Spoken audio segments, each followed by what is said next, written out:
And then next thing you know, he's doing puppet shows outside, right next to a pothole, and he is bringing the puppet to city council. He showed up with a Soviet flag while giving a completely serious public comment, just to stick it to these folks in a principled way.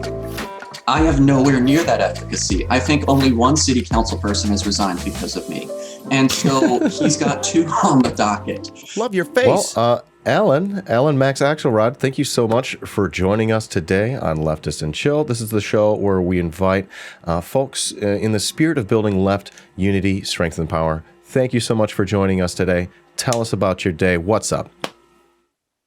Well, I mean, I spent most of today preparing a budding Democratic Socialists of America local to operate a week without one of their more active co-chairs. So that's pretty scary. But we actually have the first week of lit drops and joint canvases with another group called the Party for Socialism and Liberation set up. And the person who is managing that is named Eddie Pratt Jr.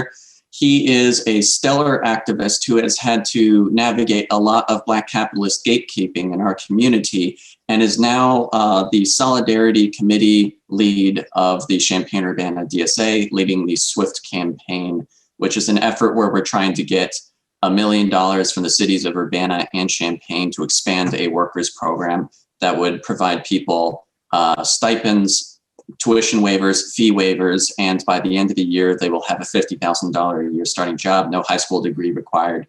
And we're trying to do that in the name of violence reduction, actually. Well, there's a lot going on there, Allan. Incredible. Yeah. So you're busy. I say I forgot my laptop charger in the scheme of all those things, I think it's okay. My gosh, you really done fucked up, Allan. You really are. You fucked up here. We can never forgive you. What can we say? Yo. I'll make amends somehow. Well, Allan, I'm really stoked to be joined by you today. You're someone that I know via Kenzo Shibata, but I've increasingly known you just by the work that you do. You're someone that I look at and is actually doing something other than just hopping on the internet and just venting frustrations like me. You've sort of taken that energy and you've perhaps made a more productive use of that. Before we get to know you a little bit more and the kind of stuff that you do you mind if we go ahead and give you a little bit of an intro here? I'll pull up your Twitter, no Amarin shutoffs here. You say accessibility is an organizing prerequisite. I'm going to ask about that. No Amarin shutoffs campaign lead. I'll ask about that. Shambana co-chair for the DSA and Blow No CPUSA, the CU unit. A lot of stuff going on here. LTB coalition supporter. Also hashtag #OneU. Feel free to tell us about yourself, what you do. If you want to tell us about any and or all of these things as well, feel free to do that. Yeah, sure thing. So when I say accessibility is an organizing prerequisite, most people will jump towards the accessibility and communication spaces, and that very much applies. However, one of the things that people do not yet have enough literacy on is how to actually work with comrades who are in a psychological crisis. And that inability to do so is something that ends up causing a sort of cycle of internally induced harm. I've seen it happen for more than 2 years now. And it's one of the many reasons why I believe that literacy in psychological abuse is fundamental to being able to recognize and acknowledge behaviors as they're happening, rather than letting it go unaddressed for years and becoming a chronic mode of operation for people. So that's fundamentally what I mean by that. And Twitter forces you to be concise. So I'm just like, okay, that covers it, I guess. But the No Amarin Shutoffs campaign is a $0 all-volunteer coalition of 49 member organizations spanning the state of Illinois, north and south, east and west, with one organization each in Indiana and Iowa, where we have won 4 statewide moratoria extensions in Illinois to prevent power shutoffs in the state. And we have won over $115 million that were sent directly to pay eligible households' utility bills through the Utility Disconnection Avoidance Program. And we most recently passed our 8th resolution so far this year, starting from April, by the way, in the capital of Illinois, in the Sangamon County Democratic Party, who's chaired by a person whose office has disdain for me. So that was pretty interesting and exciting there. It's an ongoing effort. We're currently gearing up to submit to another Democratic Party off the momentum from the Sangamon County Democratic Party resolution passing. And I understand that they're about to do a press release on the matter too. So they might, I doubt that they're going to do this, but in my cynical pessimism, they're always right or pleasantly surprised. Half a mind has me seeing them doing a press release saying, we believe this is important, but we believe that guy is a terrible person. So like, we'll see if they actually do that or not. Yeah, they had said that they will do a press release on it. And in the Capitol, I expect them to pick up on it, just given the fact that their chair is the former senior staffer of Illinois Senator Dick Durbin.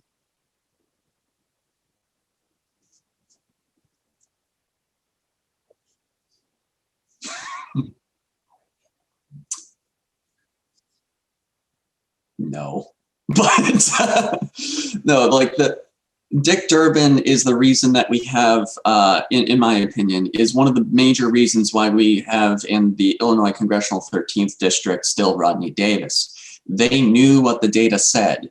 Bill Houlihan said all the way in January of 2019, that's his former senior staffer for the record, that there was an 85% chance of their centrist candidate losing, and they still went ahead with her anyway. And I actually, in response to that information, organized a multi-county search committee and ran somebody for Congress on a highly principled basis, which meant we were not very diplomatic. And we ended up losing, but on a less than $11,000 raised, I think, we had gotten over 15,000 votes. That's over 20% of the election off of a first-time candidate with zero name recognition, and as well as thousands of petition signatures on issues such as no war with Iran, lifting the ban on rent control, which is where that LTB coalition ties in from, as well as banning fracking in the state of Illinois and asking Dick Durbin and Tammy Duckworth to stop taking money from the health insurance industry.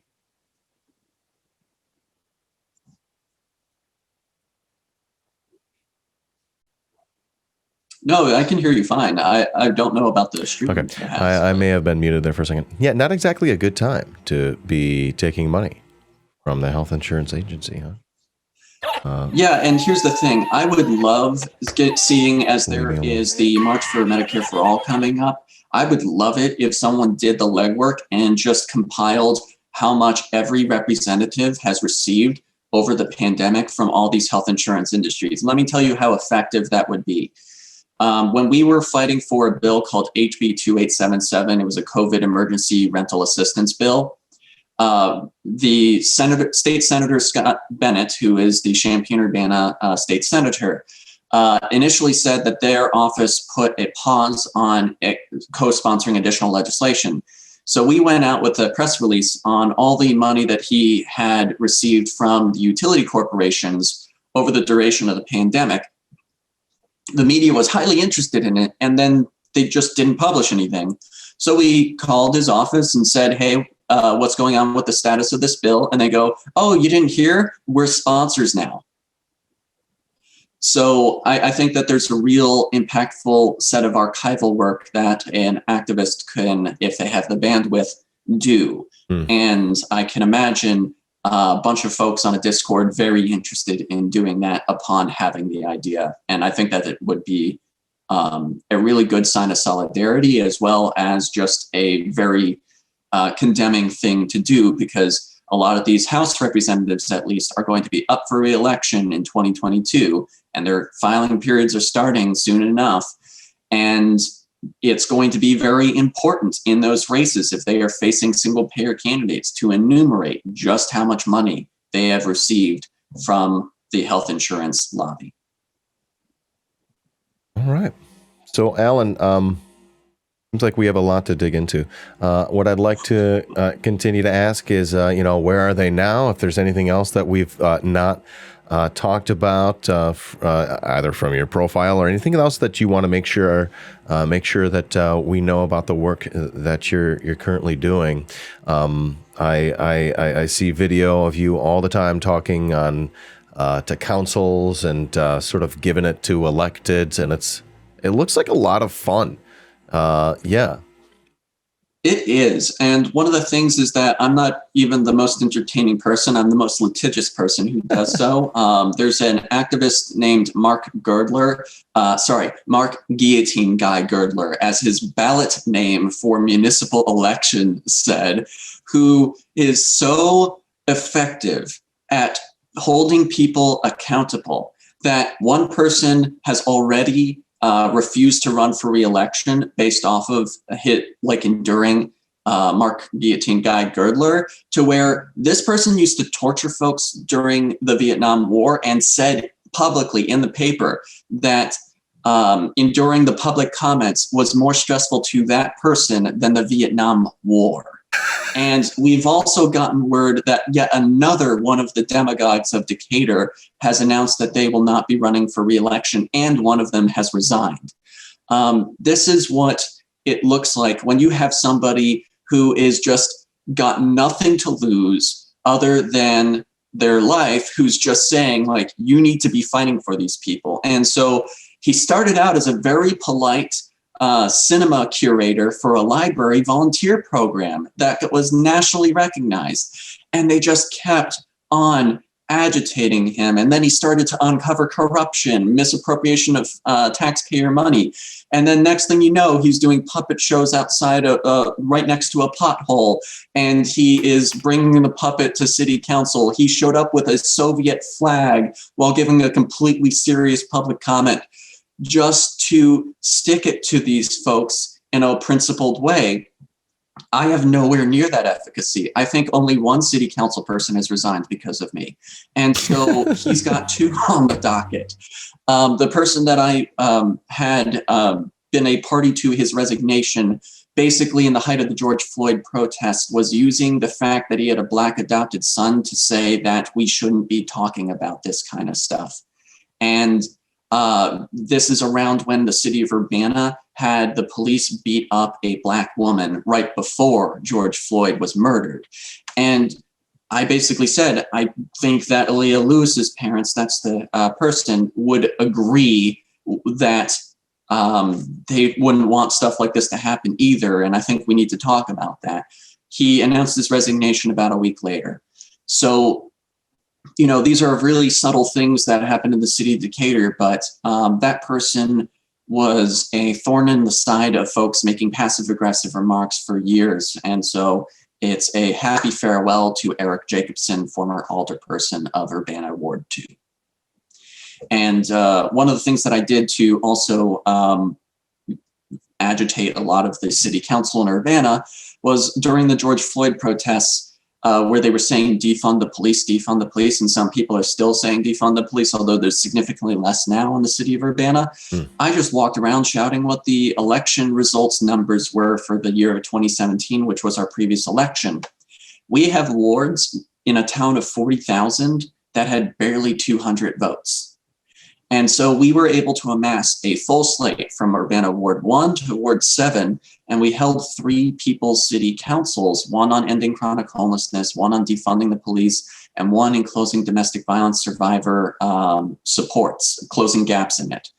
And we had 2 of them actually get elected to city council, which was just awesome. And so now the mayor has had to pull a lot of political maneuvers in order to protect her political benefactors in the police. And we are on the verge of actually seeing some sort of reform from there, because there's a progressive majority in Urbana again. There wasn't for a time. Right, Alan. These are some really fun stories. I'm loving hearing about here. Gives us a lot to aspire to, I think. It's awesome. Well, And the thing is, if you can't affect change in a small town, good luck anywhere else. And there are a lot of people online, especially, that live in small communities that just feel completely alienated. And that's why there's a lot of so-called ultra-left people.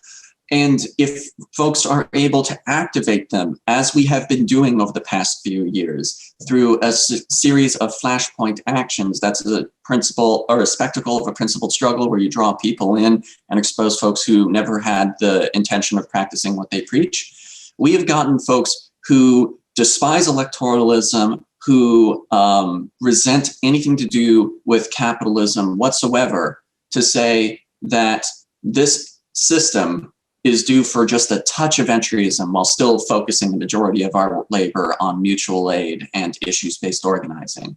And these are folks who have been shot at in, what's that suburb of, or exurb of St. Louis where the Black Lives Matter movement from? Ferguson? Thank you. He was shot at Ferguson. And so it's like folks like that who are completely disenfranchised, started as just heathenistic hippies and moved to far left radicals. They have started to engage because they understand that I have those same values, but I play what's called the straight man approach, which is sort of where I do everything by the book, where the establishment politicians can't really, hash or put any accusations my way, while making myself a huge target for them. And in so doing, providing the space for a lot of radical lefties to start to get footholds, whether it's doing issues-based work in collaboration with much more moderate community groups and having conversations with them and their members, or if it is actually running for office and getting upwards of from 20% of the vote, which was our first run, to 26% of the vote in our second run. And so it's that kind of stuff that we're building towards, which has led some electeds, including a, what's the right word? When you are a spokesperson, but in a smaller capacity for a higher up elected official or political celebrity. Surrogate type, yeah. Thank you. Yes, I'm nailing surrogate. it. My community has a surrogate for Nina Turner named Carol Ammons. She was a state rep who is anti-Zionist, very progressive in terms of policy, but very abusive otherwise. And this has led to a lot of interesting dynamics in our community, including when she, among other electeds, had accused me of a QAnon conspiracy theory in January 2021. It's in their chair report for that meeting. It's really, really odd that they would do that. But then you look in the past. Which one? What conspiracy? I'm sorry. Sorry. You were jiving there. So at some point I want to loop back and ask what conspiracy. Well, so the conspiracy theory, they only vaguely said that there was a QAnon type conspiracy theory from a leftist in the community, and that was their way of vague booking me. And the thing is, they said enough where you could prove that it was me that they were talking about, including also tying the source of that accusation. Her name is Georgia de la Garza. She is a board member of Our Revolution Illinois. She may be the chair still of Our Revolution downstate. She has a track record of over 13 years that we have documented so far, involving psychological and monetary abuse of over 24 activists spanning 6 counties. And she was the first comment on one of these politicians' posts about a leftist QAnon conspiracy theory. So we were able to tie that together pretty quickly, and we put that in the media. There's a report out by an outlet called Caracal, based in New York. Caracal reports, to be clear, because if you just search Caracal, apparently they're an arms dealer. So different outlets. But the thing is, we got that published, and that caused them to walk back their accusations so hard that one of the electeds, named Danielle Chenoweth, who used to be one of my bosses, actually, when I was an intern, just trying to see if you provided people the right information, would they actually act accordingly? The answer is no, by the way. Her name is Danielle Chenoweth. And she had a Facebook post basically saying, for Lent, I'm giving up bitterness, in response to the fact that we put her in the independent media outlets via a journalist based in West Virginia. And that is interesting for two reasons. One, you can get politicians who are unbelievably cynical to walk back things when you actually are able to establish credibility, such as hundreds of emails, hours of testimonials from a half a dozen activists. Plus, you're supposed to give up things you enjoy for Lent. So let's just absorb that for a moment, that she decided to give up bitterness for Lent. So this is one of the reasons why I have a kitten named Q. It's to, actually have a positive association with all that labor that we were forced to do in order to debunk something so ludicrous. But also, it's just a really great character name from Star Trek, so why not? But yeah, you were going to ask a question, or was I answering that question? I think that pretty much covers it. Was there a specific conspiracy, QAnon, or it was just? So apparently what Georgia de la Garza has been doing, and I've been a party to her saying this in a couple other spaces, is that you say that there are minor but impactful professional misconduct occurring in this space. Specifically, she was gaslighting me and all these sorts of things. And I had the documentation to demonstrate that she was purposefully telling lies to try and make it look like I was being undemocratic in the space. And she would then turn around and say, they're accusing me of pedophilia. That was the QAnon conspiracy theory that they were coyly referencing. And so you could just imagine how difficult that is if this person is trying so hard to establish the role of the victim. And this is one of the reasons why I encourage literacy and psychological abuse, is because it is really hard to tell the difference between the victim and the perpetrator. And sometimes there might even be like a cycle of back and forth, so that there's almost no way to untie that other than to maintain a boundary. And so in this case, we were able to identify quite clearly, here's what was going on. And in the case of Georgia de la Garza, one of the things that she had done, and by the way, she's still being protected by Our Revolution Illinois. I even have an email from the national treasurer of Our Revolution saying that they are looking into things, who's also the co-chair of Our Illinois Revolution. The other co-chair is a city council person, I believe, in the city of Joliet. And these folks are completely aware of what's going on and just not accountable. You should be wary of any organization that has operated for years and has zero documented accountability process. And that's basically the Our Illinois Revolution story, unfortunately. And so the thing is, the Caracal report had nothing to do with Our Revolution at all. It was completely about the conduct of Danielle Chenoweth, Carol Ammons, Emily Rodriguez, Jordan Humphrey, and Our Revolution pulled all four of their locals out of the No Amaran Shutoffs campaign over that. It shows you quite clearly who they're beholden to. And so, I wish Nina Turner luck on her campaign. I hope that she operates with a lot more principle than the folks that she is surrounded by. But the reality of the situation is that the organization as a whole doesn't trust each other enough to have an open discussion in a disciplinary fashion over facts that are well documented, irrefutable. We sent them over 12 testimonials, and I had phone calls with the national field director, Mike Olas, as well as the national treasurer, who's Richard Rodriguez. And the other co-chair of Our Illinois Revolution is Susanna Ibarra. And these folks all knew what the facts were, but here's the thing that they did before they decided not to do anything about it. Susanna Ibarra asked me if I was related to David Axelrod. The answer is no. By the way, I published my family tree online. So you can kind of tell what is their motivating factor. Is it actually the issues, or were they trying to figure out more of who was the person with a political benefactor that would be most beneficial to them in that circumstance? And so I hope over time that there is change in that particular regard, but I'm going to rely on more than hopes.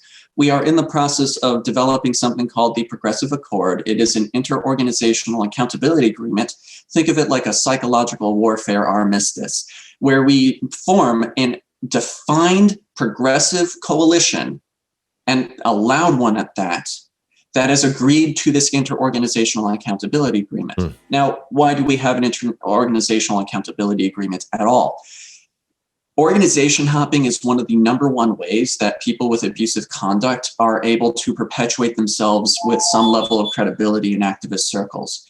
And when they find an organization such as our Illinois Revolution that does not hold them meaningfully accountable, what is there to do? They're not in your organization. You can't hold them accountable. But what you can do is you can form a coalition of organizations that say, we agree to some form. It can start out weak if we need to, because obviously their trust is tenuous in political spaces. We can start with some form of an interorganizational accountability agreement in a progressive branding sense and be the progressive coalition in the state of Illinois. And so when people go, hey, did you know there's also an Our Illinois Revolution? Well, why aren't they part of that coalition?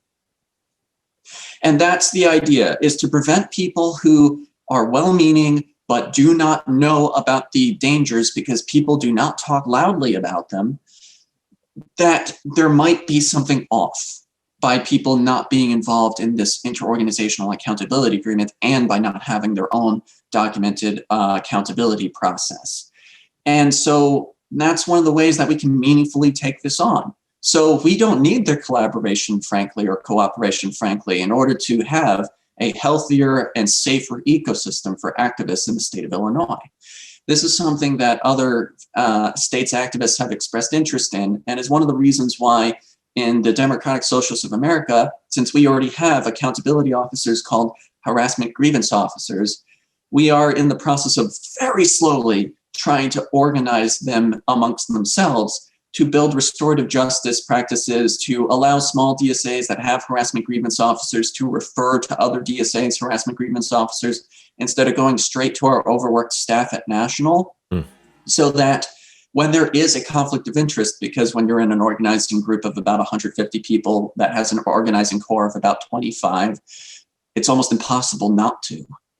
In this way, you can actually facilitate healthy and relatively impartial fact-finding to hold the people accountable, ideally in a restorative way, so that people can progress rather than eat themselves alive. And I'm watching organizations in Illinois eat themselves alive in the absence of that kind of support. So yeah, a lot of can of worms there. So there, a lot of stuff going on there. So one of the levers that we have in our communities is by looking around, and we got to be aware. Like, you got to be aware of like where room is for improvement, and then how you can use those levers. So you found a sort of a lever here that you think that you're going to try. You're going to do this accountability agreement and get all similar organizations to sign on, and by doing so, you'll be able to sort of show how this is a toxic organization, hopefully, and do that. Now, I would not describe that as especially sexy politics, but this is how it gets done. This is how it gets done, folks. You know, this is it.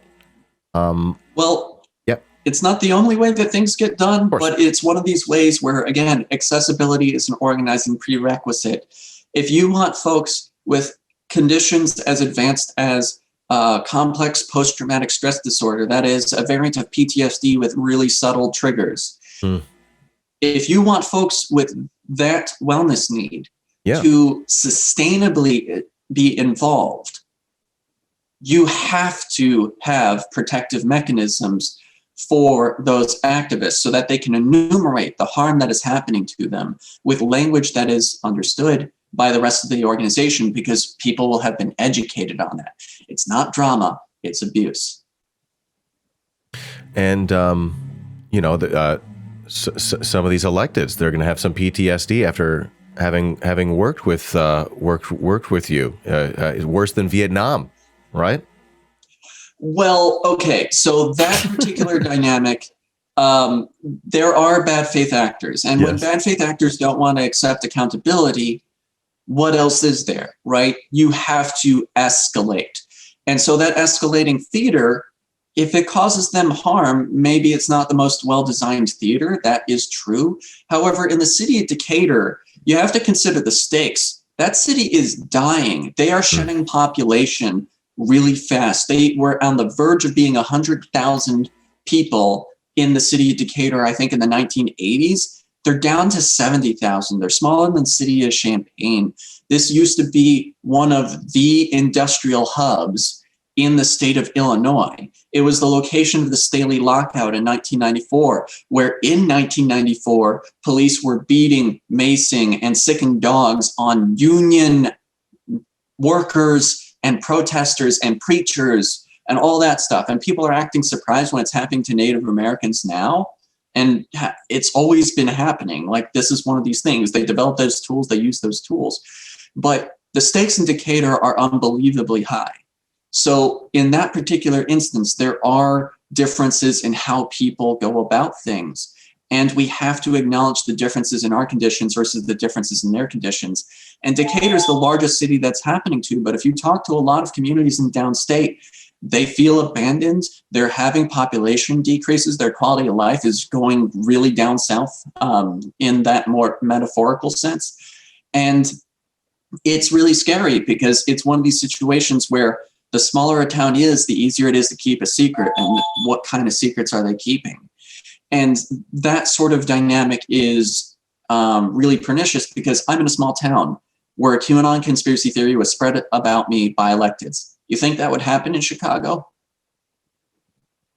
Good luck, Lori Lightfoot, saying in the Democratic Party chair report, for example, I know that she's not chair of the party up there, but good luck for her saying that there's a QAnon conspiracy theory without the legions of cynical factions beyond the very small number of cynical factions we're dealing with in small towns, the legions of cynical factions up in Chicago tearing that to pieces like fresh carrion. And so there are dynamics that you have to work deliberately to resolve in small communities that are completely intractable in large communities. Yeah. Well, Allan, what I'd love to do is sort of pause here and ask a little bit about your pathway to the left. Depending on how you define things, oftentimes my guests feel comfortable with the term leftist, and oftentimes they're happy defining that even further. If you want to talk to us how you define yourself politically, you're not. You don't have to do that if you don't want to. That is entirely up to you. And then we could talk about what it means to be whatever you are, or a leftist, and maybe some important things that brought you to where you are politically and ideologically. Yeah, so I identify as a libertarian socialist, which again makes a lot of cynical political operatives go, "You said libertarian." It just means that you don't accept oppression, regardless of the ideological space that it may originate from. Yeah. And so if you are in a situation where you are being stymied by an organization for reasons that you believe to be unjust, there is a way through it, and it is a compulsion that you more or less have to do so. So, for example, my local CUDSA, Champaign-Urbana DSA, they weren't that active and very apprehensive about taking on additional labor. So I organized a lot outside of the DSA. And then it wasn't until I became co-chair that I started to organize more deliberately in DSA spaces. So the thing about this is that that's sort of the dynamics of libertarian socialism in practice. I'm not a very well-read person ideologically, so I'm sure someone's going to be very angry at how I describe that. But how I started my path onto becoming a leftist was a 2015, I believe, Bernie Sanders campaign video called Tenemos Los Familia. Yeah. I believe is the title of it. So was it about describe yourself ideologically and how you started getting left? Yeah, so you were mentioning, I'm sorry. Yeah, you were mentioning, we call it the left libertarian, which is not the no step on snack kind of libertarian. It's the cool kind. How about we go from there? Yeah. Sure. I started to identify as progressive back in 2015 instead of fiscally conservative and socially liberal is how I used to describe myself, the classic centrist. When I saw Tenemos Los Familias by the Bernie Sanders campaign in 2015, it was about the Immokalee Workers Coalition and the fact that Bernie Sanders was in solidarity with them. Their struggle began while I was in high school.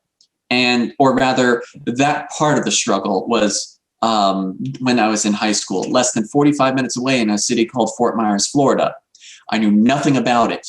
And that whole notion that I could live in such an echo chamber, that a high school that plays football against my high school regularly would be a thing where I wouldn't know a thing about their actual community and quality of life. That shattered the idea of centrism to me, and I decided to be more proactively informed. From there, it was being involved in educational outreach, pretty milquetoast stuff, teaching kids how to get involved with programming through an initiative that I called Kindle the Flames. The Facebook page is still up. I don't have admin access to it anymore because I deleted that old Facebook profile. But it wasn't until I moved to Urbana that I started to learn, whoa, we have a 64% population that is eligible for the food assistance program known as SNAP. That's an astounding level of financial insecurity. What's going on here? And that led me down a path to go, whoa, we don't even have a year-round homeless shelter in Champaign-Urbana. What's going on here?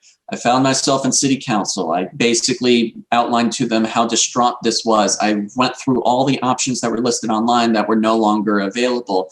I drove somebody over to Decatur, actually, so that they would have a shelter to begin with. And that didn't end well for that person either, unfortunately.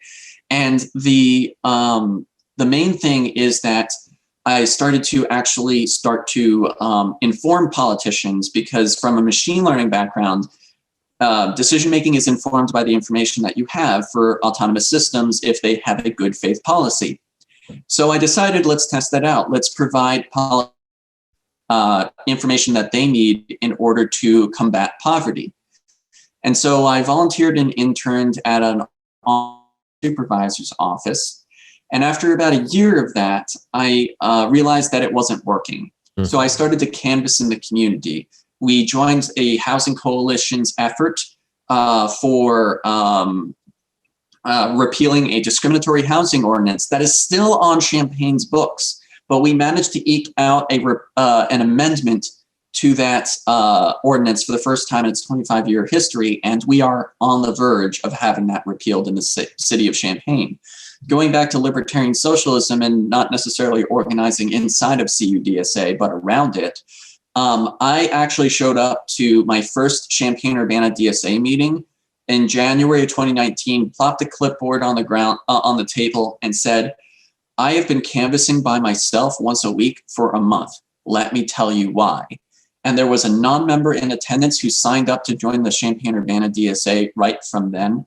And I became the working group lead of the Champaign-Urbana DSA. We collected 1/3 of the petition signatures in the space of just a month, while this coalition that had spent 6 months collecting petition signatures collected the other 2/3. We absolutely walloped the rate at which we were getting signatures, and it was from this lackluster effort of going to a restaurant, walking off your food coma for an hour, and then seeing you next week. Like, that's basically all we did when we were canvassing, was walking off our food coma. And that sort of sustainable level of activism completely shifted the power dynamics in our community, because again, there's a lot of cynical operatives per capita here, and that means that it's really hard for people to be sustainably engaged. And so when we got the amendment of reducing the allowed years of discrimination from 5 years since a felony conviction to 2 years since a felony conviction, we turned around to the Champaign County Housing Authority and basically said, y'all have a 3-year discriminatory housing policy on the books. Match the city of Champaign and reduce it to 0. And they did. And so just like that, collecting less than 250 petition signatures, we eliminated 6 years of allowed housing discrimination in Champaign County. And then we, went in the congressional campaign. That was a flashpoint action. I learned a ton about who was cynical in our community that way. We also forged alliances between a lot of different groups that had not a lot of interest in each other, but the candidate that we chose now goes by Frank, but the campaign name was the Stephanie Smith campaign.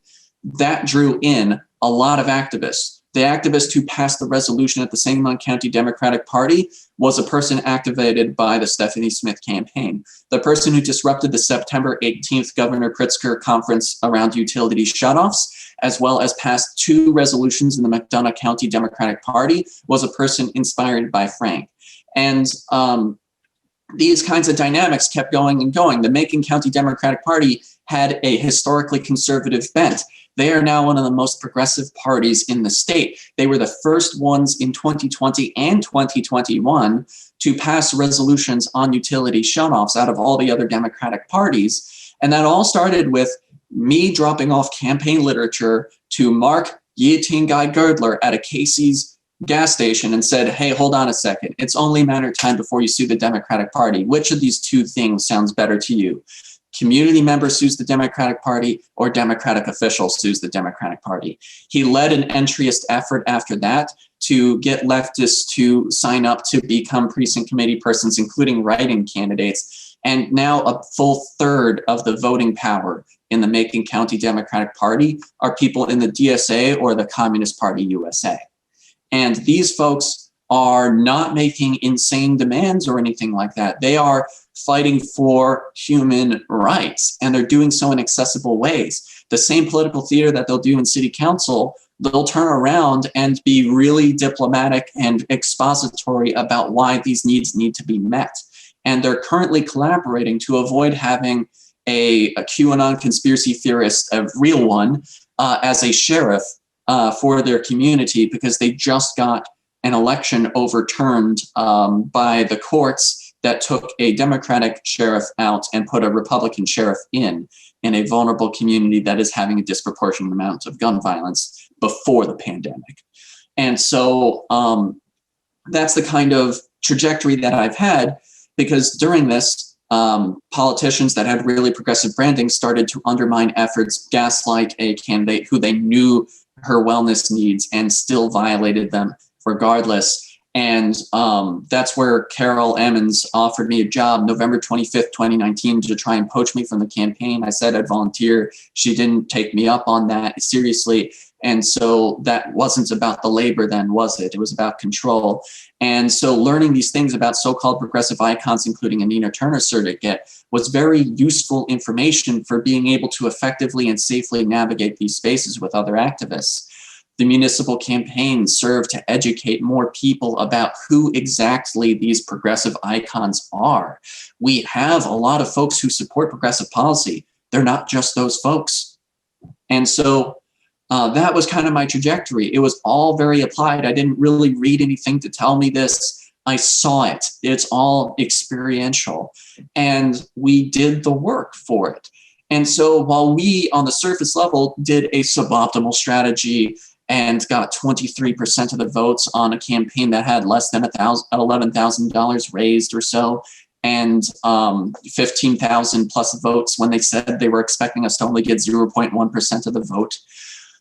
That, by the way, was within 3% of Anthony Clark's 2018 campaign run, which is the closest comparison that exists in our state, because he didn't have a head-to-head election in 2020. That's not a fair comparison for us to make. And I skipped over a lot of stuff in my experiences, but I think it's really important to emphasize that that sort of level of activity forged the relationships that we then relied upon for starting the No Ameren Shutoffs campaign. The first 8 organizations were all resultant from actually participating in that coalition. The Bloomington Normal Communist Party, the UIUC Students Against Sexual Assault, the Central Illinois Democratic Socialists of America, Bloomington Normal Democratic Socialists of America, Christian County Democratic Socialists of America, Western Illinois Democratic Socialists of America, and then later my own Champaign-Urbana DSA joined in, and I'm definitely missing some folks from that list. But the thing is, the UIUC, YDSA as well, these folks all were working with us during the campaign.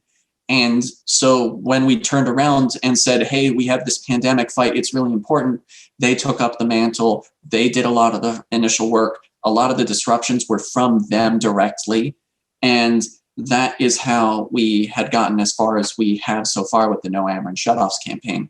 A few other fun facts that I skipped over is after the housing discrimination repeal or for the housing authority, I got contacted about the Socialism 2019 event. I think, hold on. No, I got contacted about occupying the governor's office after that. I occupied the governor's office. I was zip tied to Max Axelrod, who is, and I probably botched that last name, who was the campaign manager for Anthony Clark's 2020 run. And I was zip tied also to the walker of a senior citizen in the Jane Addams Senior Caucus. I led chants for a little while in Governor Pritzker's office. I was subsequently invited to speak at Socialism 2019 and the Illinois for Bernie People's Convention. And the convention, by the way, was where I got to speak alongside Cori Bush, which was wild.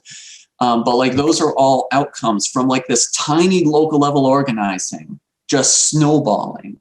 And so I became a Bernie Sanders delegate candidate also because of that snowball. And then I was elected a delegate because of messed up gender balancing rules. I came in fourth, but I was the first place male. So there's a lot of just really interesting dynamics that occur. And so when people are like, how do I get started?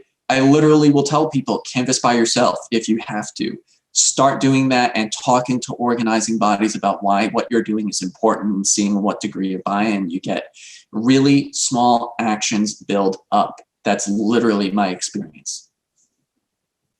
Well, there's some good advice for some folks who just wondering maybe what to do if they want to get started in their communities. Allan, this is really great. There's so much to talk about. I want to make sure that we respect your time and leave enough time to go through a couple different things here. Now, if I can insist, we move along to the hashtag #BeBest portion of our chat. Allan, if you can think about giving us some life advice, some ideological journey advice, either or, and if it helps to think about a younger version and maybe a younger version of yourself and going back in time and talking to them and imparting wisdom, what might be you be able to share with us today? The most important thing is that there's no need to climb a corporate ladder. You need to quantify how much is enough to get by.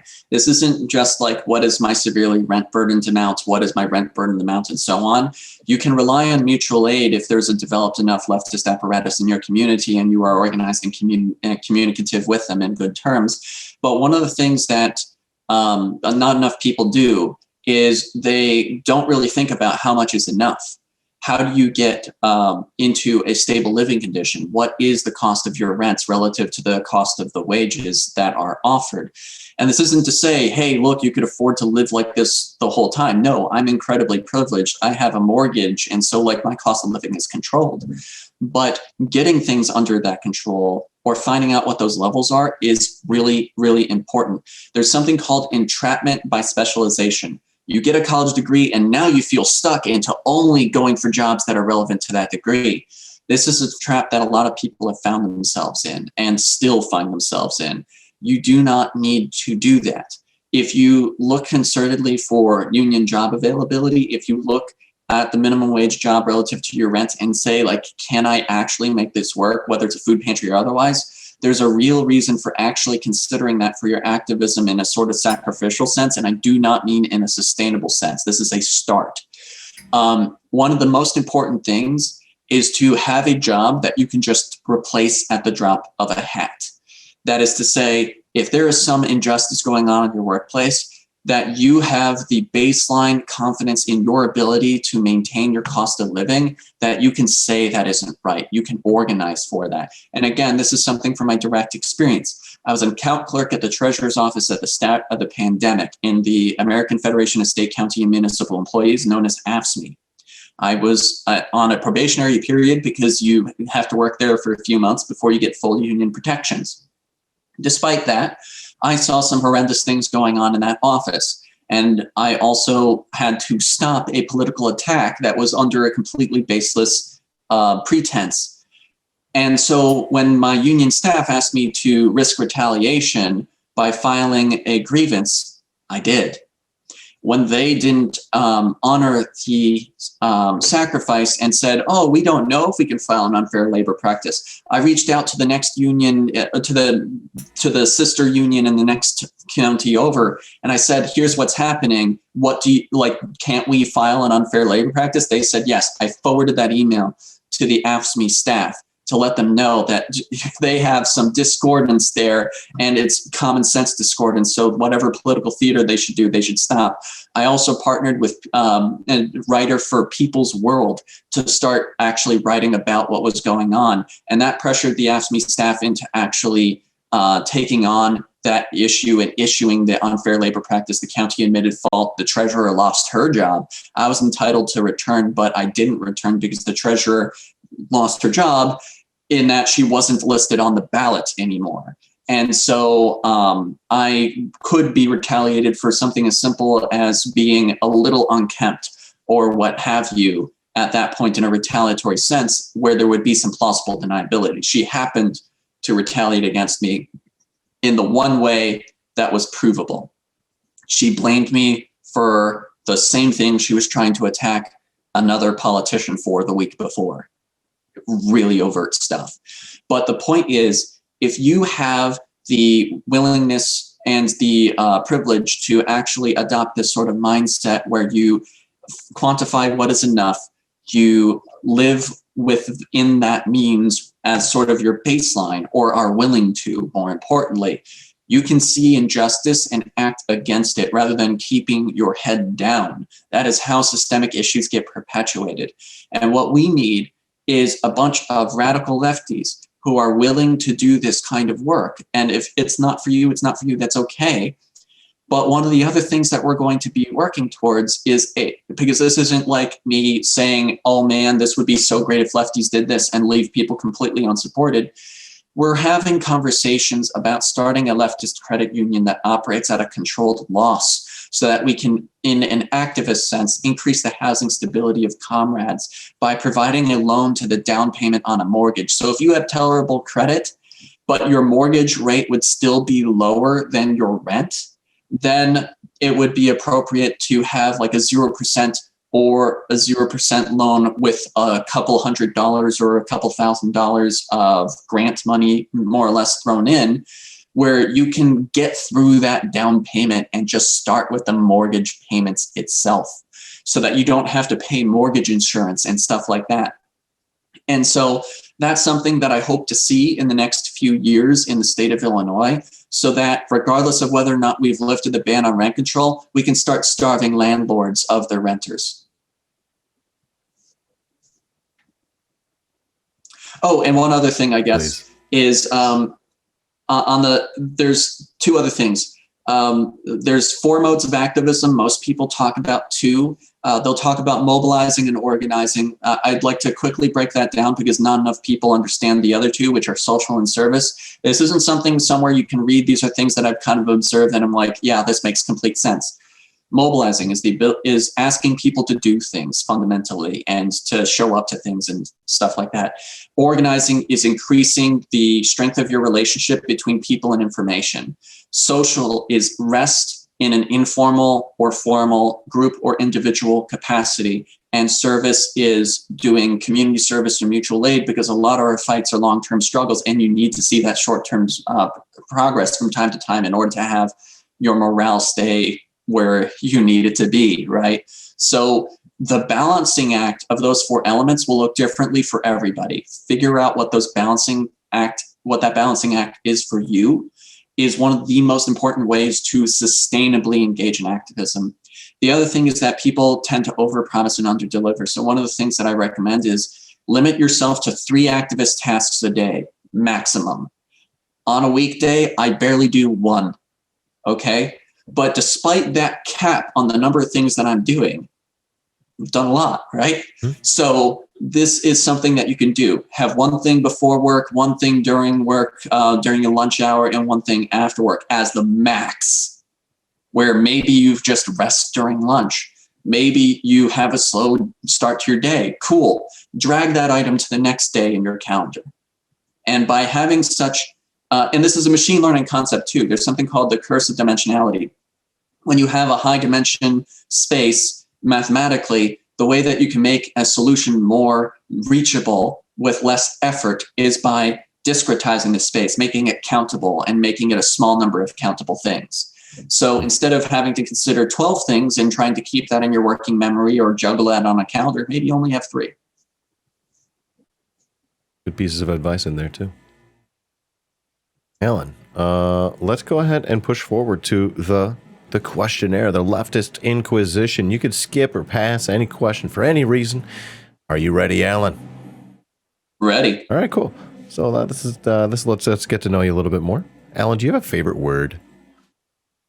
Solidarity. Excuse me, solidarity, brother. How about a least favorite word?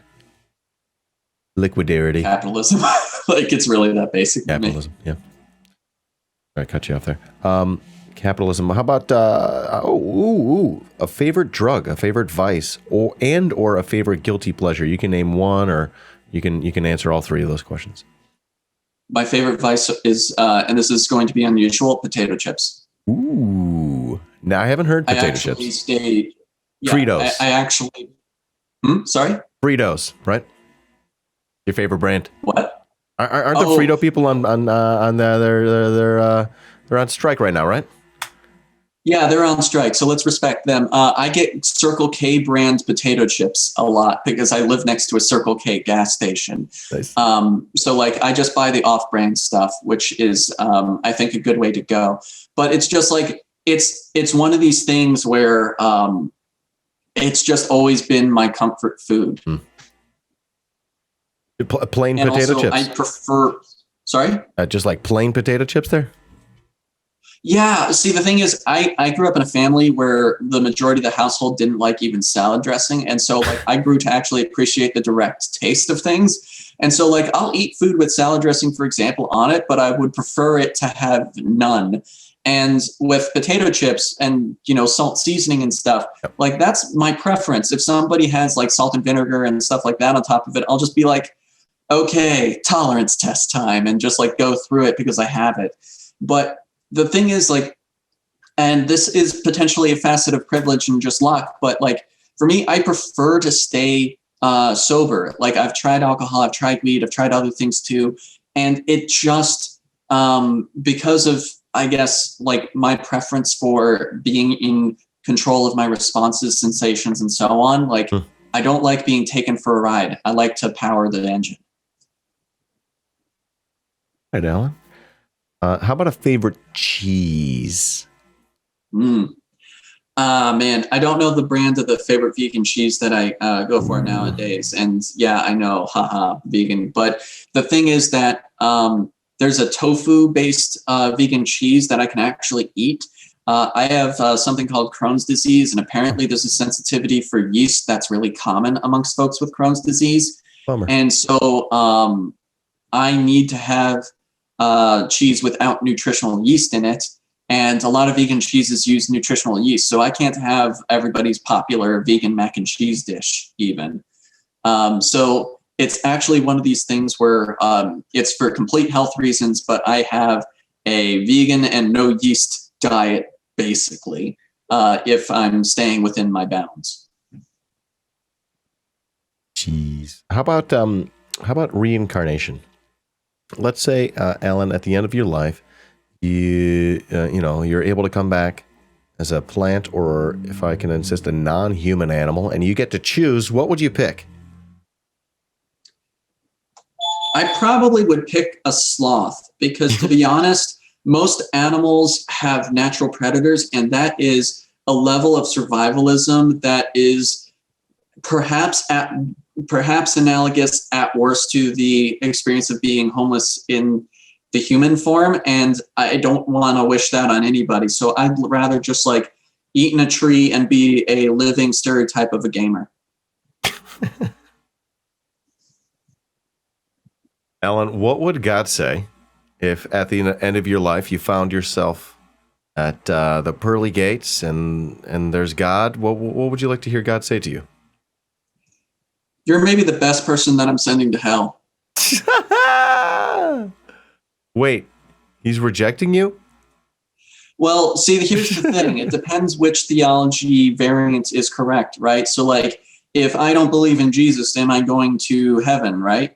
And so that's why I'm like, well, I'm just going to live a good life. And if I'm wrong, let's hope that there's actually a just, super omnipotent being there instead of just like a spiteful person. But if you read the Bible, he's probably really spiteful. So I expect he'll be like just going, oh, dang, that one checkbox in my means tested entry is entry into heaven. You're just not making the cut. Catch you later, buddy. Oh my gosh, heaven is means tested? Yeah, heaven is means tested. Depending on which theology you're in. In Judaism, I don't think it's means tested, but in the Christian variants, there is a means testing aspect where otherwise you go to hell, right? Mean testing is evil. Like, we shouldn't be condoning that in religion or otherwise, in my opinion, but Unitarians are maybe the only folks who would agree.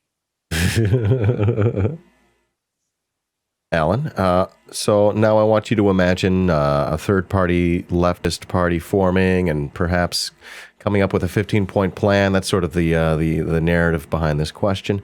What are a couple, 2, 3, or more policies that you would love to see on the plan? You don't have to name all 15.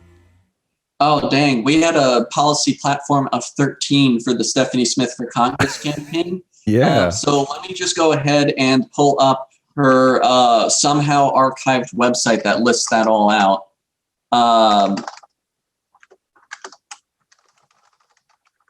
One second. Stephanie2020.com.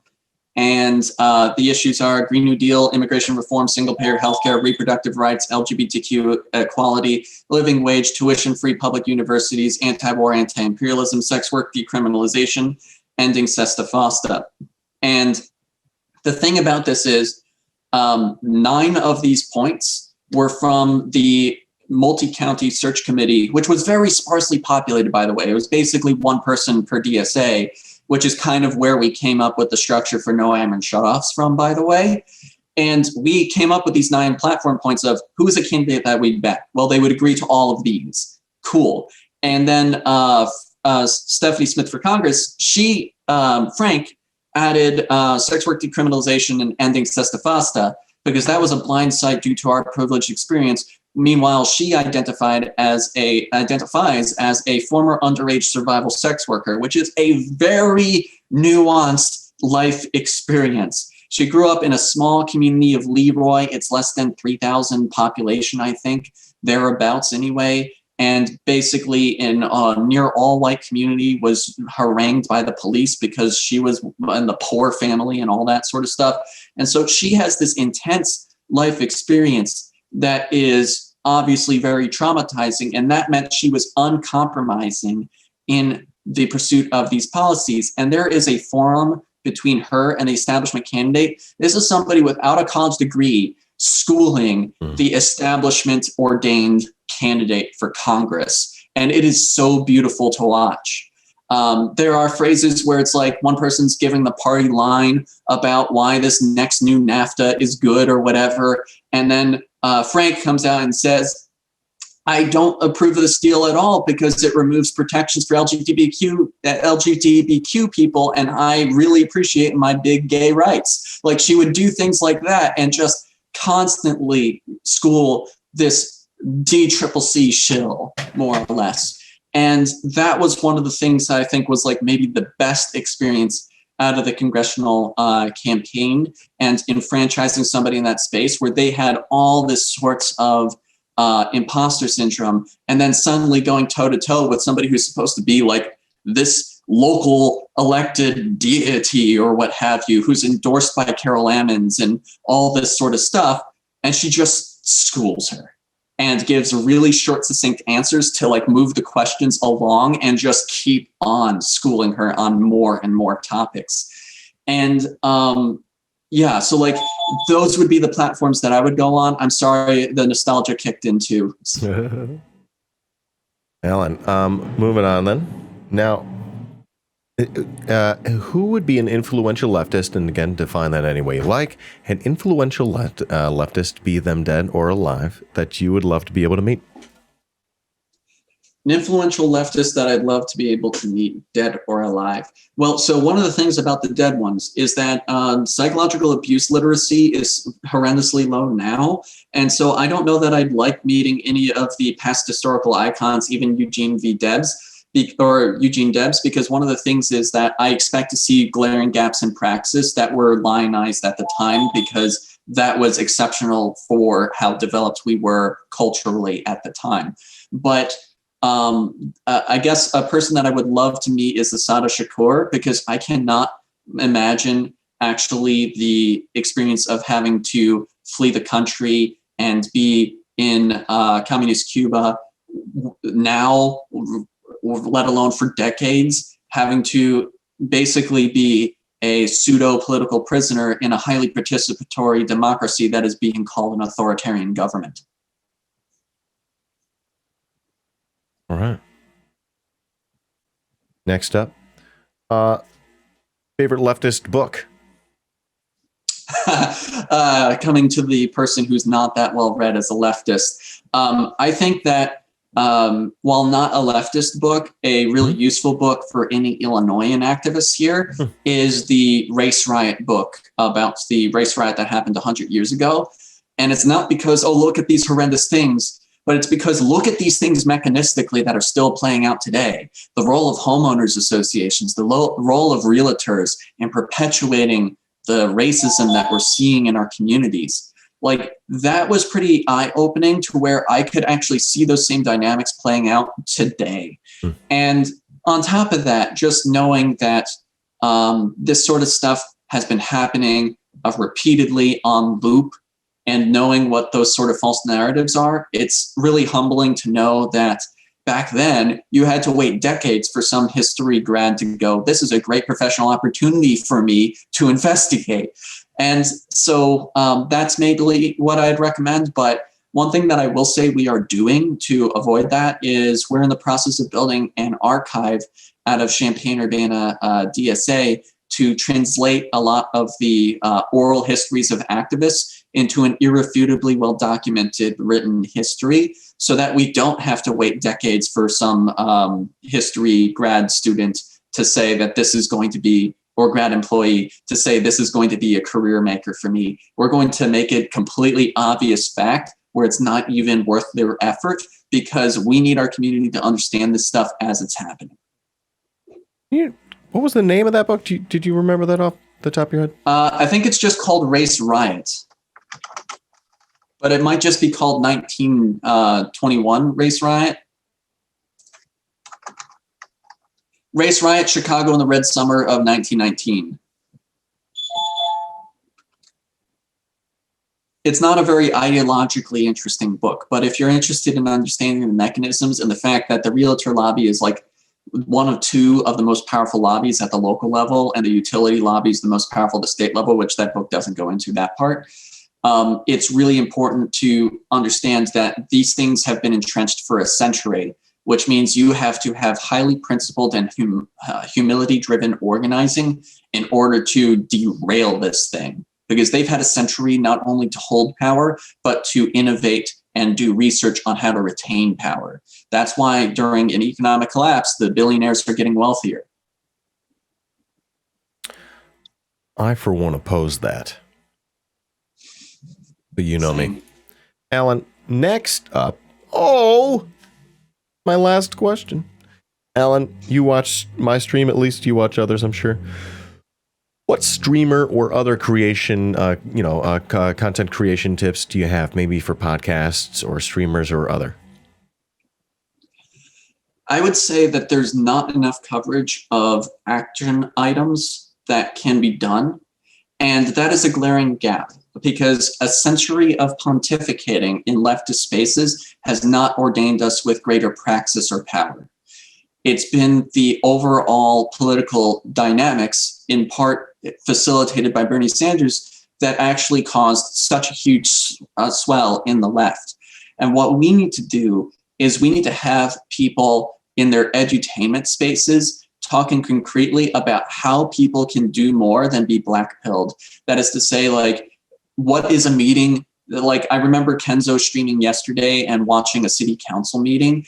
That's really good because people can at least see the decisions and the false or vacuous arguments that their politicians are making. I watched city council for a year before I actually went and spoke. But the thing also is that giving people something real that they can do about an issue is super important, and looping in with organized leftist groups for providing those sort of action item updates is super important, whether it's Chicago DSA or another organization, or Champaign-Urbana DSA or another organization.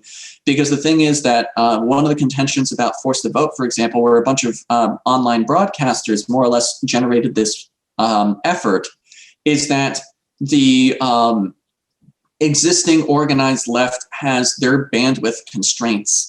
And so this thing going from 0 to 11 in a space where they were tapped for bandwidth trying to do mutual aid projects and trying to fight for pandemic demands that they have already sucked their bandwidth into. Now, that could be a decision-making error on their part, right? Like, it's not like they're just purely victimized in that particular thing. But I believe that there is a symbiotic collaboration between organized leftists and the independent broadcaster space that can actually catalyze the turnout of unaffiliated leftists and getting them involved, and in a way that is sustainable and safe, right? Vectoring people to organizations that have accountability processes, that have literacy on psychological abuse. That would be, I think, something that you don't see in a lot of these spaces. People, like, we had to work for, I think, a little over 5 months for No Amarin Shutoffs, just for any other lefty group to go, hey, we might want to talk to them about that in terms of a sort of broadcast sense. And when you're trying desperately to break a media echo chamber that is just completely silencing you, that's the difference between the governor lying on October 27th about his, in 2020, about his ability to stop utility shutoffs and getting away with it, or holding him accountable and getting Commonwealth Edison to stop utility shutoffs the next day, or the next day after you release the piece on it. So that's one of the reasons why I run a Facebook page democratically and slowly called Downstate Illinois News. At the time, it used to be called Central Illinois News. And the reason that we have such infrequent content is because it's only action items or activist events. And that is it. That is all we vote on currently based on our rules. People can vote to amend them, what have you, but it's just because there's so little crossover between broadcaster spaces and what people can tangibly do in their communities that we were just like, okay, with what limited bandwidth we have, we'll just focus on just that, just so that there's some place that people can go to. And so, yeah, that would be what I would say is maybe the most impactful thing that broadcasters can include in their cycle of content. Okay. Allan, that brings us to the end of my inquisition. If you have any questions for me, we can do that. I think we're sort of low on time. I don't want to keep you too long here. We're over the hour, but how about that? Any questions for me, Allan? Otherwise, anything else that you were wanting to mention? Well, I mean, I do have questions for you that I think would be best in a direct messenger capacity, but I think some of that has already matriculated. I think one of the things that would be good to know in sort of a future reference kind of thing is what kind of content do you find wholesome versus black-pilled when it comes to interfacing with issues? Because like that's something that individuals navigate differently. And I think it would be really great to have your viewers, in addition to myself, have some sort of guidance on like, if we want to just have like a wholesome day or a wholesome moment, like what kind of stuff can we pull that still ties into things that we're passionate about or aware of? Hold on, and you're asking me now, like, hold on, I'm not sure I'm wrapping my head around your question here. Sure. Wholesome versus black pill, that's sort of at the heart of the question there. Yeah. So like, for example, if somebody is talking about like, I don't know, a puppet show in Decatur or a series of events going on, but it's adjacent to a particular really upsetting issue. would that be received in a wholesome capacity, or would that sort of induce kind of black pill reaction is kind of one of the things that'd be, I think, worthwhile to know. And if you have had any experiences with sort of navigating that. Right. I'm honestly not picking up what you're putting down. You're talking Totally about a fine. puppet show versus.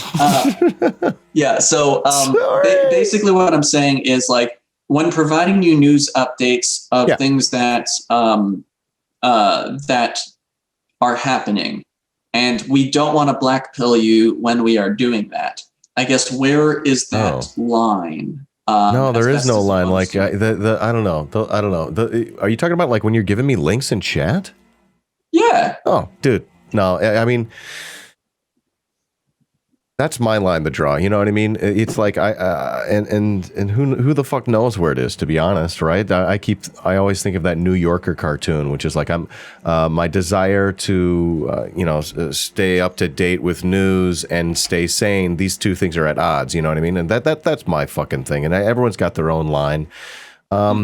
I don't know, dude. I can't look away from reality. So there's going to be a certain extent of the content that we talk about and look at that's going to sort of be blackpilled. But at the same time, like, I don't want to hide myself from reality. Like if the fucking climate is in its death throes, I'd like to know about it, even if I don't have anything that I can do personally to stop it. If capitalism is similarly on its last legs, and we need to start doing everything that we fucking can to make sure that, for instance, the 30 to 40 million evictions that we could be looking at in a matter of a few months, like we need to be able to do something about it. At the same time, I need to be blackpilled enough to know that it's happening, right? So I don't know. Mm-hmm. Hard to answer that question, but at the end of the day, that's definitely for me to try to figure out and determine how much of each kind of content I'm wanting to show on my stream. Fair enough. And that was just one of these things where it's like, that's something that, because there is a lot of upsetting stuff that happens, right? So it's always good to be cognizant of that, I guess, is where I'm coming from. I guess a last question I would have is, sorry, that was a voice elsewhere in the house.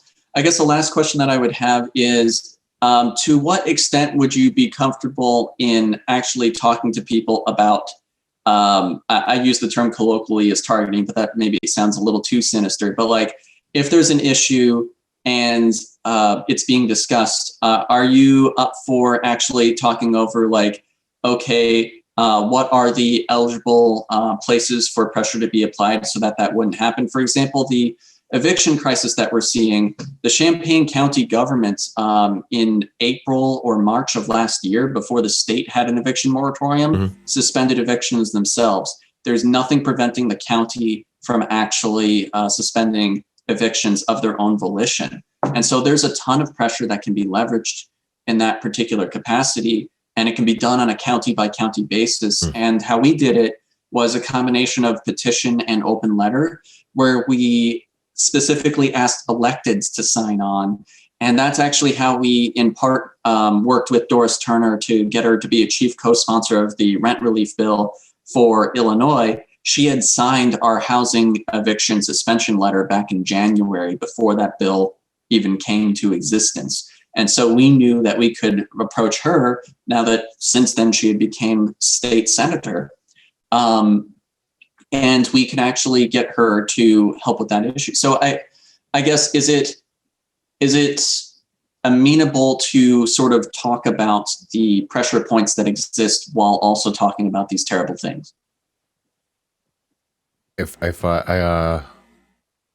Yes. So I think if you're asking, is it good to talk about solutions to these problems and additions to the problems, and where we have levers in our communities to make these meet material demands of our people? Yeah, like, not necessarily to put you on the spot and go like, here's all the targets, everybody, go at them. But like, a lot of people get blackpilled, I think, because we hear about this upsetting stuff from an apathy-inducing media corporation. And that means that their mental health is suffering in part because I think they don't really think tangibly about the stuff that they can do. And the more people think about it, the more folks sort of develop new ways of providing pressure. Like when we want one county to pass something, at this point in central Illinois, we start by trying to pass stuff in other counties to try and mount up pressure on them. That would not occur directly to people in normal circumstances, I think. Like that's not a directly intuitive way of how do you get Champaign County to do something when they've just done a QAnon conspiracy theory about you, no less. Yeah. I don't know. I think what you're touching on is like just the the big thing. Like how can people make change in their communities? How can people look at the problems that they see and do anything about them if they don't know what levers are available to make those changes? So I think perhaps what you're pointing at is a lack of knowledge about where those levers of change are. Because I could totally see that coming. Yep, please. Oh yeah, sorry. Last thing is the 250 petition signatures that Champaign-Urbana DSA collected for the housing repeal.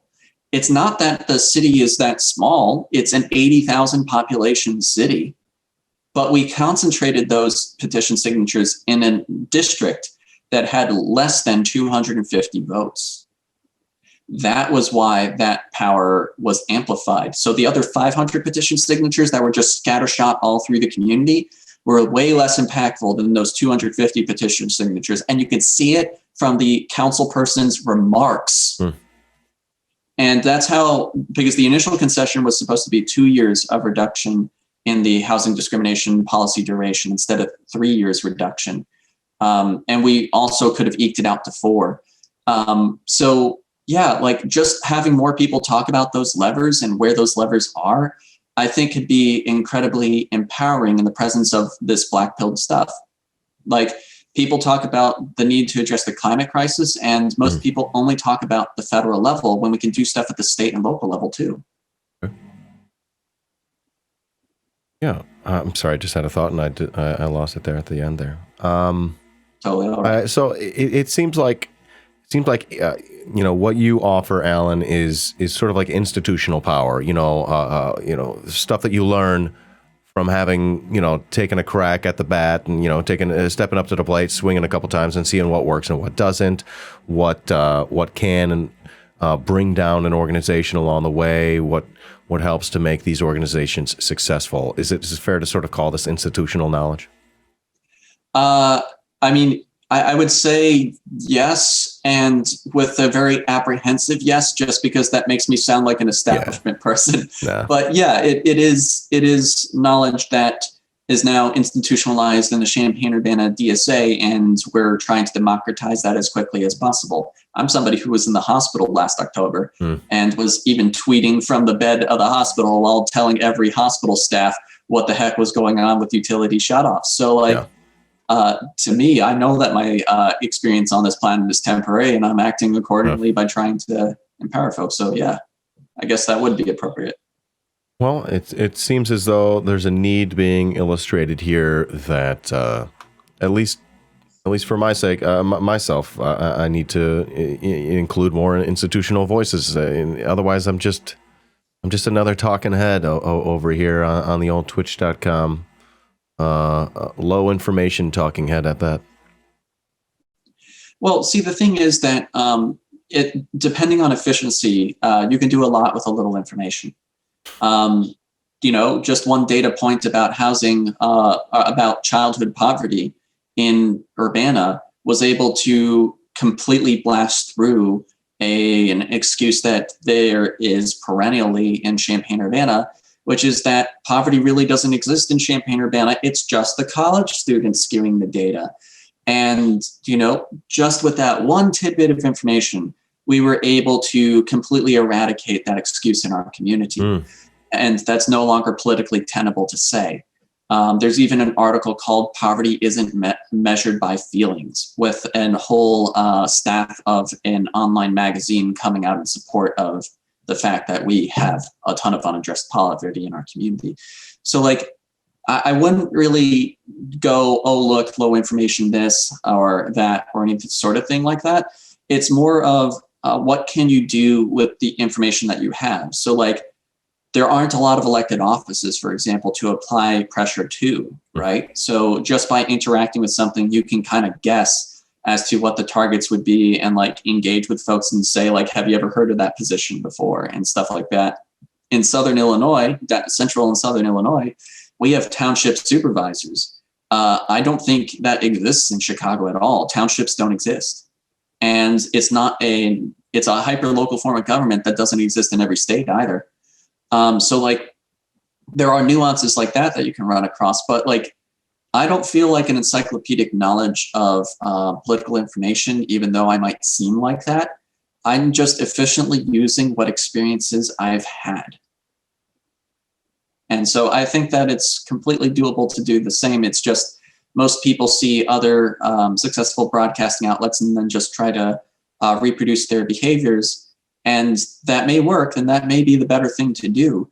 But there's a lot of good that can be done as well. And I look at it as good. And one of the things that you do particularly well is you provide, I think, a relaxing space for people to mostly decompress and enjoy themselves while dealing with the heinously stressful life of a year into a pandemic. And I think that is in itself a form of mutual aid that is crucially important. And so, the fact that you may consider it to be low information, I would say that is not entirely relevant to the benefit that your stream provides. But by talking about this additional aspect of what are the levers or targets relative to an issue and, engaging with folks on stream about that, maybe that might just add some more to it. Maybe not. It doesn't have to be that I'm right. All right, Allan, I'm going to go ahead and since we wrap it up here, I'm going to ask you, in case some folks joined us in the middle of the chat, go ahead and give yourself the big shout out, who you are, what you do, where people can find you doing it. Hi, my name is Allan Max Axelrod. I am an activist for only 2 years. I'm a campaign lead of No Ameren Shutoffs, which is a $0 all-volunteer coalition spanning the state of Illinois, north and south, east and west. 49 member organizations. We've gotten 4 utility shutoff moratoria extensions. We've passed 8 resolutions so far this year calling for the cessation of utility shutoffs. We've won over $115 million in direct money aid to households that paid their utility bills. I'm also a co-chair of the Champaign-Urbana Democratic Socialists of America, a former Bernie Sanders 2020 delegate, and also a former campaign staffer that ran a congressional campaign for a former underage survival sex worker queer candidate who was uncompromisingly left. And we got over 15,000 votes on a very low budget. So that's me in a nutshell, I guess. Allan, thank you so much for joining us today. You've given us a lot to chew on and consider. And what I want to do is make sure that I follow up and actually have a couple questions that could help myself and my community. But we can go ahead and put a pin in it for today. Allan, really, really, really appreciate you coming by today. This is a lot of, well, as much fun as it could be talking about these things. And I really, really, really appreciate you. You're a wonderful dude. You do such great work, the work that you've told us about. And really happy to know you and to get to know you a little bit more today. We invited you in the spirit of building left unity, strength, and power. You've been a wonderful, perfect guest in that sense. I really appreciate you and your time. Thank you for popping in and sharing your story. Thank you so much. Yeah, thanks for having me on. In solidarity, Dan. Solidarity. Peace. We'll see you next time. All right. Catch you later. Now, that's supposed to happen. That's okay.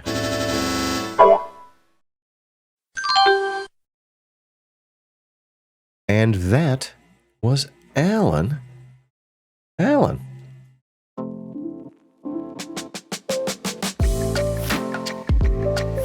Hey, YouTube.